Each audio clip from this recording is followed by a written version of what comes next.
the epic Casebook.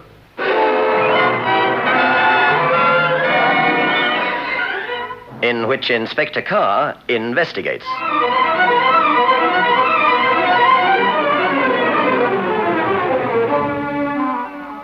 Good evening.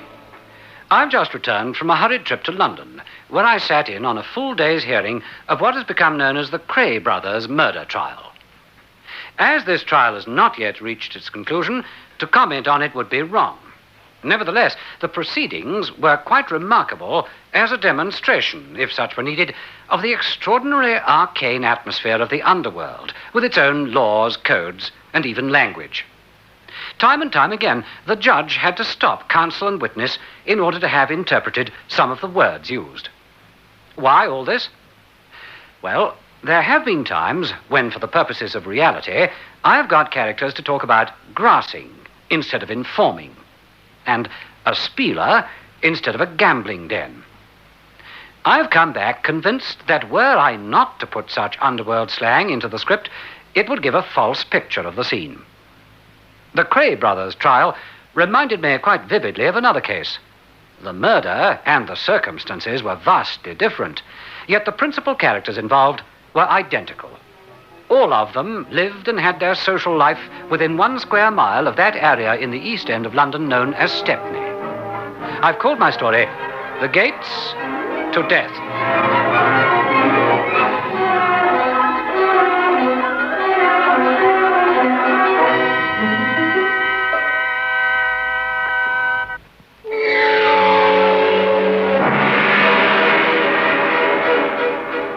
Wolf Larkin was mowed down by a submachine gun within minutes of emerging from Pentonville prison after serving a 10-year sentence for robbery with violence.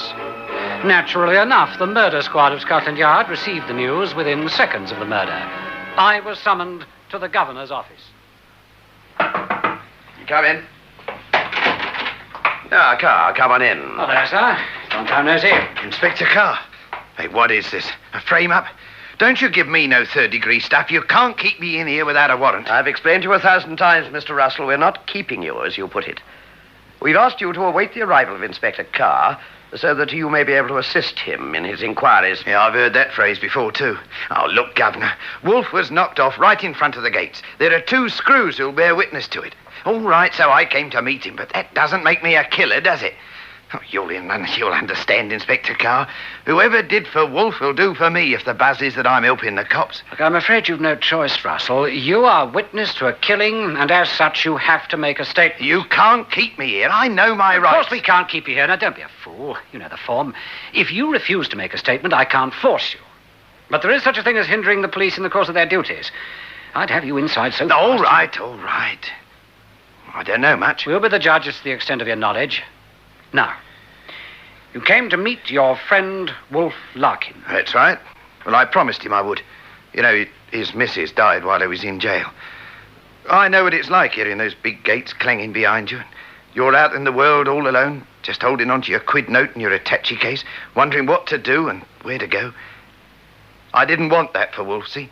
We'd been friends since we were nippers. Did you correspond with him all the time he was in jail? Yes. Mind you, he didn't write much. Well, after all, the regulations... We know all about the regulations, Russell. What happened? Oh, is that your car parked on the other side of the road? Yes.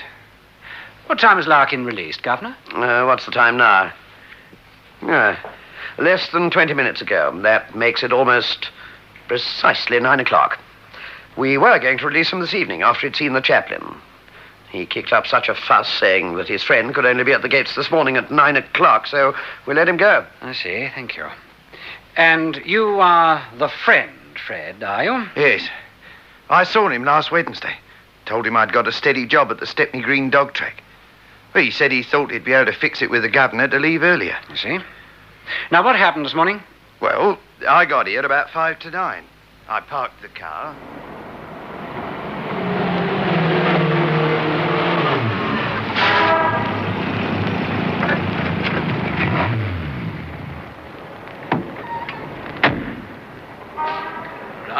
Slim Fred. Come to have a look round when you've had old means of habitation. I don't have to take any old lip from you or any other screw. I'm outside now, so you can go and jump in the lake for a start. But if you must know, I've come to meet Wolf Larkin. Ah, the wolf, eh? I'd be glad to get rid of him, I can tell you. Oh, here he is now. Oh, well, yeah. be seeing you, Larkin. Not on your sweet life, you won't. Hello, Fred. Wolf. How are you? Goodbye, Mr. Larkin. I trust you found our beds comfortable. You go and get... Yeah, okay, let's Scarper. The car's just over there. Thanks, Fred. You know how much I appreciate this. Right, get in, Wolf.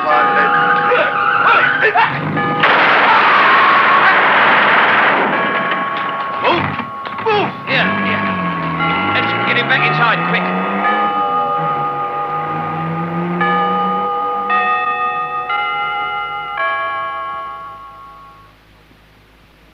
We got him back in stir.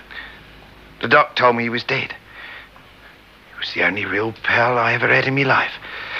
The rotten, dirty, stinking swines, whoever they are. You used the phrase, whoever they are. Oh, come off it, Fred. You know Stepney inside out. Who bumped him off and why? I don't know. Why should anyone bump him off? He'd served 7 of his 10-year sentence, didn't he? I'll tell you this. I'll get the swines who did it, even if I have to No, swing... Russell, you won't. We will. But we need your help.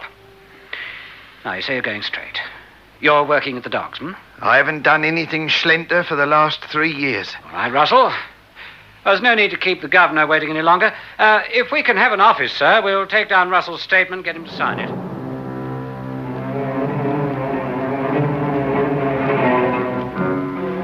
Russell duly made his statement. It was signed and witnessed. Naturally, we put a tail on him from the moment he left. I stayed behind to have a word with the governor of the prison.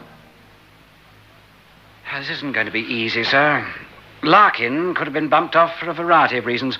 These thugs have long memories when it comes to revenge. He may have double-crossed one of his accomplices when it came to sharing out the loot. Taken a fellow gangster's Sheila from him. Could be a multitude of motives. I've got his release papers in front of me. Hmm? Yeah, he got 10 years for robbing the Whitechapel branch of the Imperial Bank. The security guard was disabled for life. Oh, yes, I remember the case well. Yes, we put up roadblocks all round the area within a matter of minutes.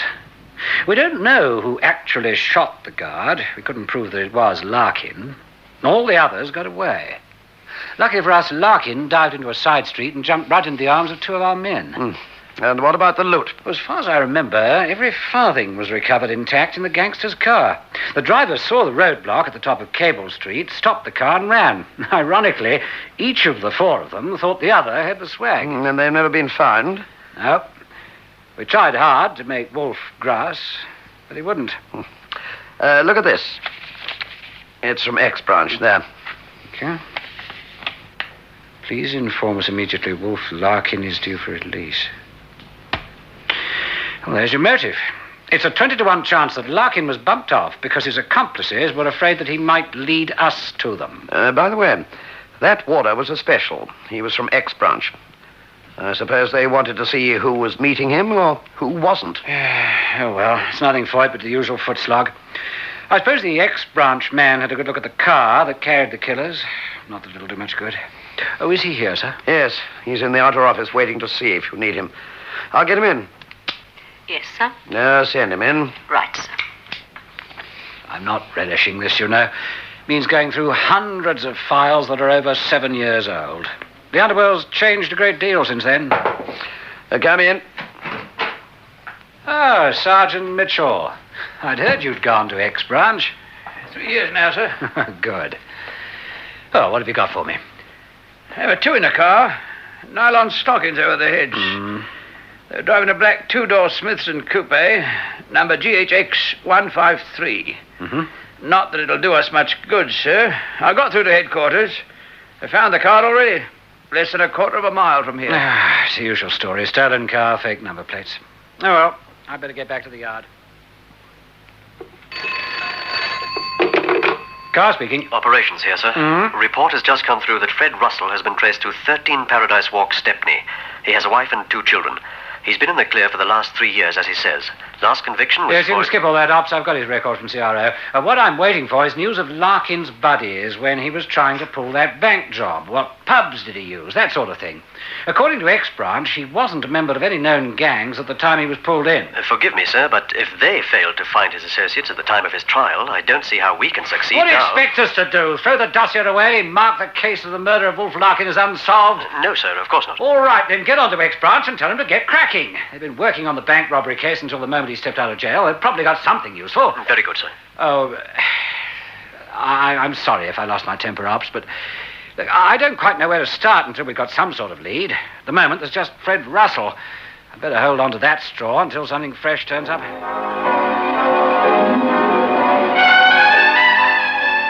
I doubt whether in the whole of London there was a thoroughfare so evil-smelling and sordid as Paradise Walks, Stepney. As the police car pulled up outside number 13, it was immediately surrounded by mud-bespattered, grimy kids whose grinning faces and happy, laughing eyes demonstrated that our sociologists are not always right in pointing to the influence of one's environment.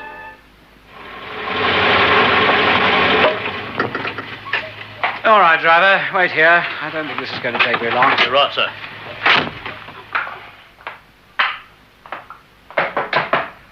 I'm coming. Not today. The Inspector Carr, New Oh. Scotland Yard. May I come in? Look, it wasn't my husband's Please, fault. Mrs. Russell. Oh, all right. I suppose I've got no alternative. Count. Might have told me you were coming. Place in a terrible mess. I tried to keep it the best I can. Don't worry but... about that, Mrs. Russell. We would have given you advance notice, but you're not on the telephone. Telephone? Where do you think we get money for telephones? In here. At least the parlour looks a bit decent. The parlour, as Mrs. Russell called it, was scrupulously clean. Yet its very cleanliness seemed to highlight its poverty. A worn, threadbare woolen rug, an armchair that had seen better days, a battered old sofa constituted its entire furniture.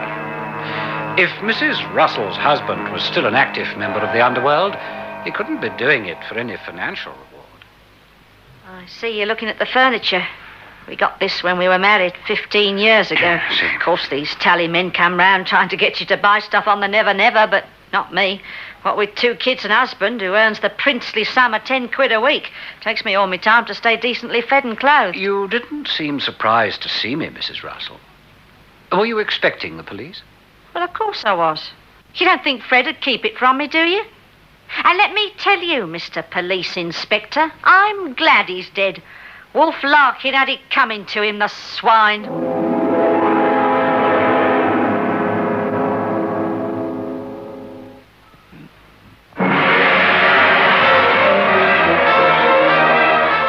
At last, I was confronted with someone who wanted Wolf Larkin out of the way. But why, when her husband protested such deep affection for the murdered man? Why are you glad he's been killed, Mrs. Russell? For what he did to my husband. When we got married, Fred had a steady job working for the Stepney Wholesalers Limited. Well, it wasn't much, but we managed. And what's more, we were honest. Go on. When it all started, he'd bring home a new radio set, buy himself new suits, presents for me. I kept asking where the money came from. Well, how'd you like it? Fits me like a glove, don't you think? How much did that sports jacket cost you, Fred? Where are you getting all this money from? Like I told you, Wolf is in with the boys at the greyhound track. I've been winning it on the dogs. All I hear about is Wolf Larkin. Do you know how many times he's been in jail? Do you know his missus does nothing but get drunk because she never knows when he's going inside again? Fred, look at me, Fred. Timothy will be born in a couple of months, our first kid. He's going to have a decent, honest father, ain't he, Fred? You're not doing anything. I've already told you. Now stop worrying and give us a kiss. That same afternoon, the cops came for him. Not for Mr. Iron Mighty Wolf Larkin. Oh, no, he had an alibi. Timothy was born while Fred was serving his sentence. And who was his great buddy when he came out of jail? Wolf Larkin. Yeah. And I'll tell you this. I was the most thankful woman in the whole of England when they caught him on that bank job. Luckily, my Fred was inside at the time. Oh, he wasn't big time. He hasn't got the brains. Otherwise, he might have been on that job, too. Inspector, you got to believe me. Fred hasn't done a dishonest thing since he came out over 3 years ago. Poor as we are, I haven't been so happy since our first few months of married life. He loves working at the dogs, even if it is a hand-to-mouth way of living. So he doesn't possess a car? Motor car? You must be joking, Inspector. Oh, I know what you mean. He told me he was borrowing his boss's car to pick Wolf up. Yes, that's right, Inspector. I loaned Russell one of the firm's cars. He told me his wife was sick in hospital. He had to go and meet her. He's a steady, hard-working man. I let him borrow the car. Was it a grey four-seater, number GHL8875? Yes. Why do you ask? Routine question. Now, look, Inspector, there's nothing wrong, is there? Oh, I know all about his prison record. The fact is, it was the Prisoners' Aid Society who asked me to give him the job. We've got enough wide boys hanging around the track without me employing one. Well, you don't have to worry about your track. A friend of his was murdered. Naturally enough, we question everyone he was connected with. Good day to you. Good day.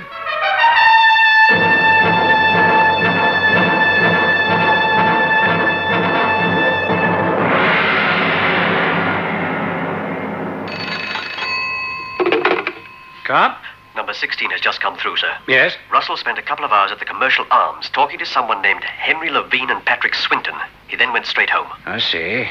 Is the man still there? Yes, sir. He's being tailed day and night. What about Levine and Swinton? Levine keeps a greengrocer shop at 24 Commercial Road. He has a good record in the matter. Mm-hmm. Swinton? No known record, not known to the police, new to the district. Works for the Gaslight and Coke Company, comes from Huddersfield. Ah, we're getting nowhere fast. Well, they'll have to keep at it. The killers must have warned Russell not to contact them in any way. But why? Why did he become a party to a murder? All right, Ops, don't bother to answer. I'm only blowing off steam. I think I'll have another word with Mrs. Russell.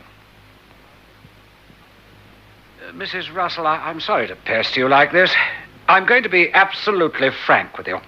The entire machinery of the law has failed to reveal one single clue as to the identity of the killers.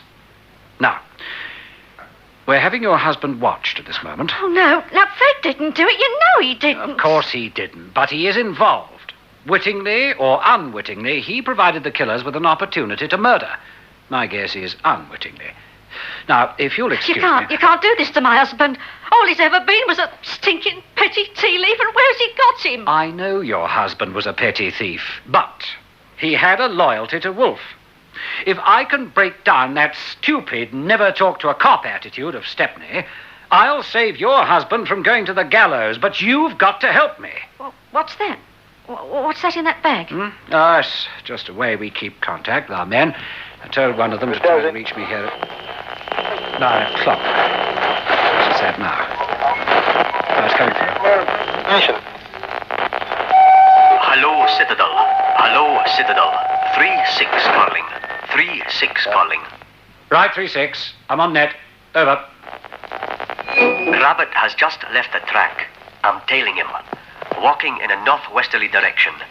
Indicates making for Paradise Walk.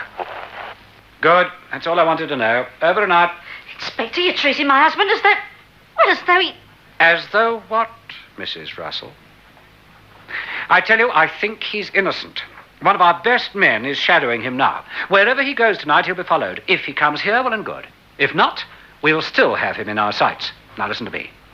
Your husband knows that he helped to get his friend killed. But without your help, he won't grass. And do you know what that makes him, if he won't give us the information? An accessory to the act of murder. Oh, no, Yes, no. Mrs. Russell, yes.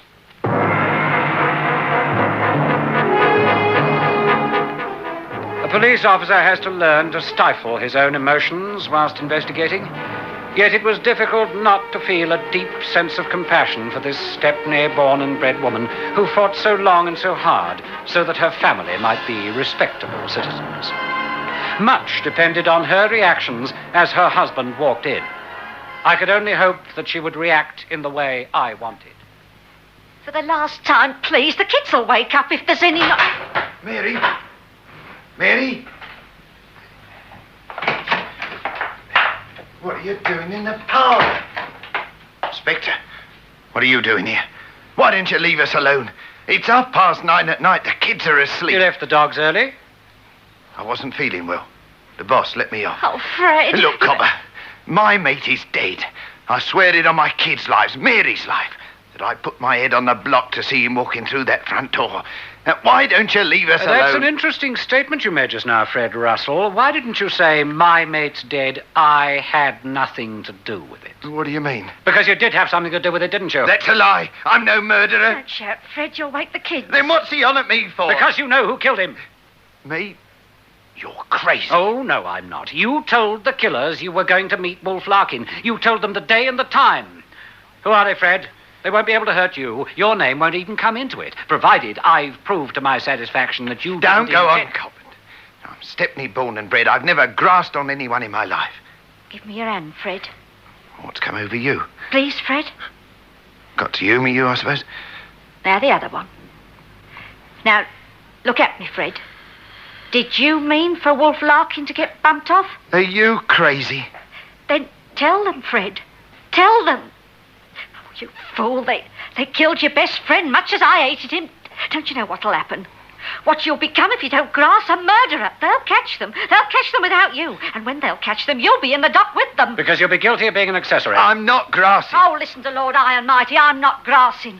Go upstairs and have a look at your kids. Boy Scout Crook doesn't grass. So as his children can grow up having a murderer for a father. I didn't do it. I'm sorry, Inspector. I thought I'd won the battle with Fred Russell. For 3 years I thought he loved me and the kids more than he loved his stinking crooks. I've lost. Where are you going? I'm taking the kids as far away from Stepney as I can. They're old enough to read. I don't want them to see the newspapers. All right, stop it, Mary, stop it. All right, Copper. I'll grass. I was in the Royal Albert when Peter walked in. Peter? Danny the Peter. Oh, Peter. Safes. Danny the safe cracker. Yes, I remember. Danny Parsons. Go on, Fred. Well, he came up to me with Tony Davis. Hello, Freddie boy. When's Wolf coming out? Why do you want to know? One of the boys inside tells us he's been given extra remission. Yeah, that's right. Matter of fact, I'm going to pick him up tomorrow morning at 9 o'clock. Thanks, Fred. You may not know it, but you've probably saved yourself from a hanging.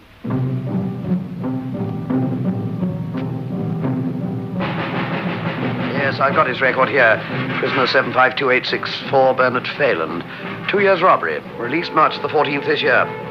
You can find him at the Pentonville Steelworks. Thanks.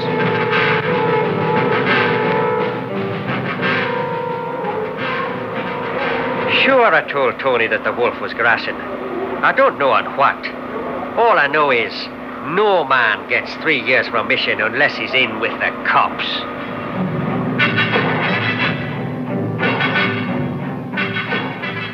And that was the motive. Tony Davis and Daniel Parsons were involved with Wolf Larkin in the bank robbery that earned for Larkin a 10-year sentence. Rumour went around Pentonville Prison that the wolf was being released because he was acting as an informer. Ironically, that wasn't true. According to the governor of the prison, the Home Office had issued a directive that all remissions should be reviewed, and where a prisoner had a favourable report, should be released earlier, part of the penal reform being instituted in Britain at the time. Tony and Danny thought otherwise. They knew that no one could touch them if Wolf Larkin, the prosecution's chief and only witness, was put out of the way. But what made me convinced from the very start that Fred Russell was implicated? Not sure? Well, listen to the commercial, and I'll be back to tell you.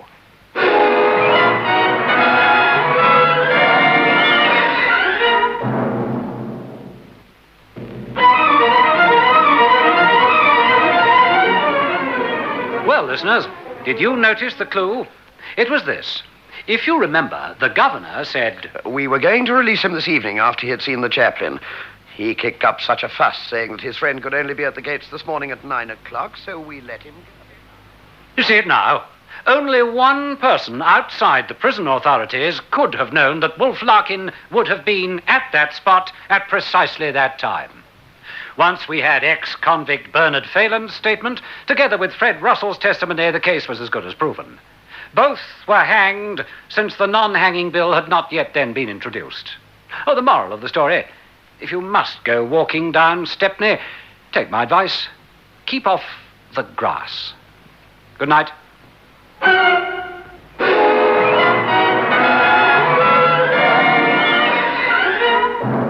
The epic Casebook was produced by Michael Silver with Hugh Russ as Inspector Carr. Listen again next Thursday night at 9:30 to another exciting story from our epic Casebook.